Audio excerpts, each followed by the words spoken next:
Oh my gosh, it's so good, guys. Peter McKinnon can have his coffee.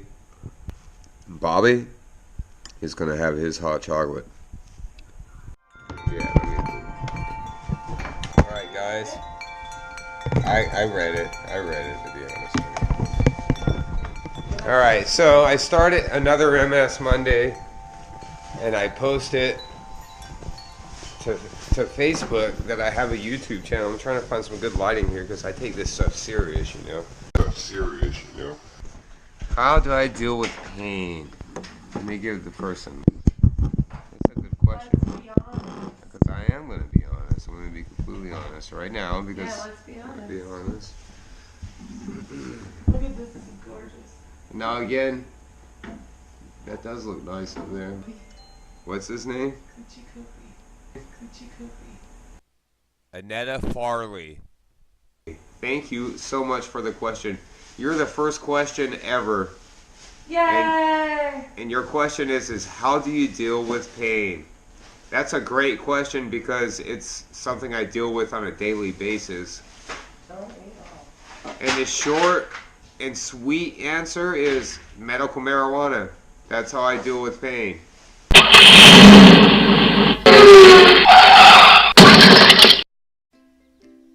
I want to stop right there for a moment. I realized something today after making this clip last night and going out with Autumn and thinking it's more than just medical marijuana. There's a whole system to deal with pain. And medical marijuana is just the top step. But there's 3 other important steps and I've broken them down, guys. So check it out. I hope you enjoy the video. I think I have it figured out. I think I know what I want to talk about.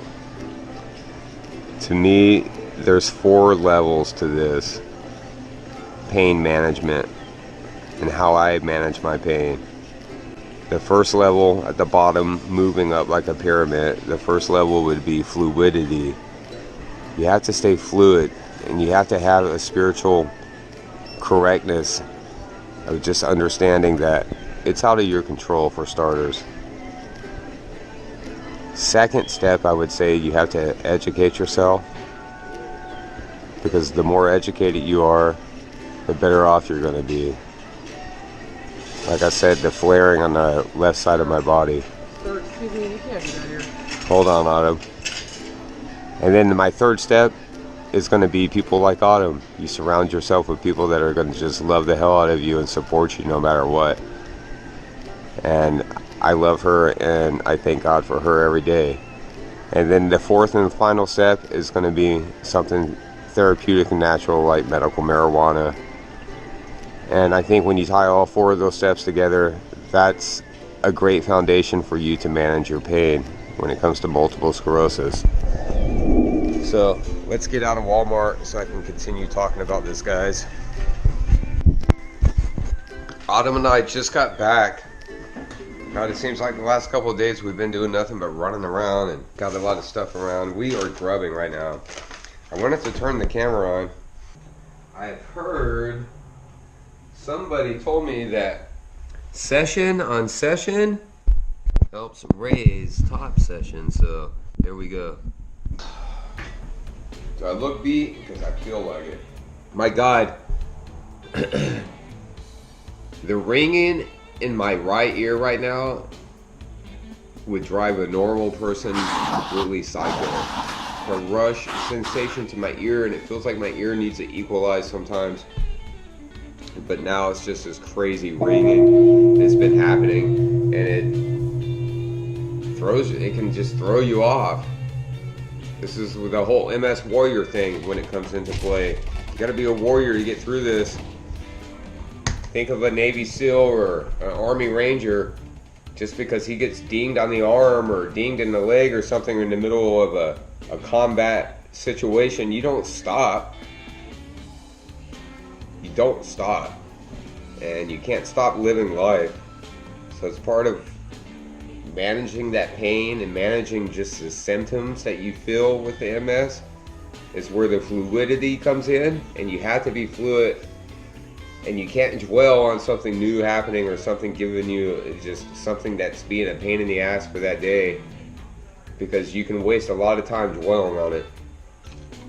These are awesome, but you have to be fluid, and you can't let your anxiety level start to peak because something's happening. I was in Walmart doing some stuff with the fish tank, and you guys will probably see it or have seen it already. And I have this radiating pain I was trying to talk about, and it's kind of come on over the last 3 weeks or so. And it can be nerve-wracking because I've had sensations like this on this side of my body, in this area of my body. This is all new. So what do I start thinking? Oh my God, there's a new lesion somewhere, it's causing this, and yada yada. It just progresses downward spirally. Then I've had to remind myself since then that you have multiple sclerosis. You've educated yourself as to the symptoms that come and go because you've lived through them. You've read about them. You've heard other patients talk about them. You've heard doctors talk about them. Everybody. When something new like this begins to happen, you can't allow your anxiety levels to start to skyrocket, because that's just going to make everything else in you worse. Easier said than done, for damn sure. New pain I've been having on the left side. It's just a radiating fire, and it's only skin deep. But I have a numbness now that's starting to go down from my rib cage down into like my stomach area and back around up into my shoulder blade. And so if you had to imagine quartering your body out, it'll flare up and feel like it's on fire, like I'm literally on fire, like I want to pat it out. And to somebody who doesn't know that they have multiple sclerosis, never been diagnosed, and aren't familiar with the symptoms, that would freak you the hell out. And trust me, my first flare-up ever that took me to the hospital, it freaked me the hell out. I thought I was having a stroke. I don't know. I didn't know what was happening to my body. So staying calm, being fluid, understanding that this disease isn't something that's going to be a consistent thing in your life. The only thing consistent about multiple sclerosis, it's going to be there every day. That's the only thing that's consistent. So be fluid, educate yourself, make sure you surround yourself by people that are going to at least try to understand. Your caregivers are going to get frustrated. People around you, family members, are going to get frustrated. And most people, like myself included, it's difficult being given a diagnosis such as MS, and then having to look around at your family members or somebody close to you, and knowing that you may have to rely on that person to solely help you with things that an independent person shouldn't have any issues doing. That's a difficult matter to deal with. Not only for yourself, but for the person who loves you. So don't forget that. That's where the whole fluidity thing comes into play as well, because it's very important that you understand that. And I think that anybody who is given a diagnosis who may have to lean on somebody else to help them,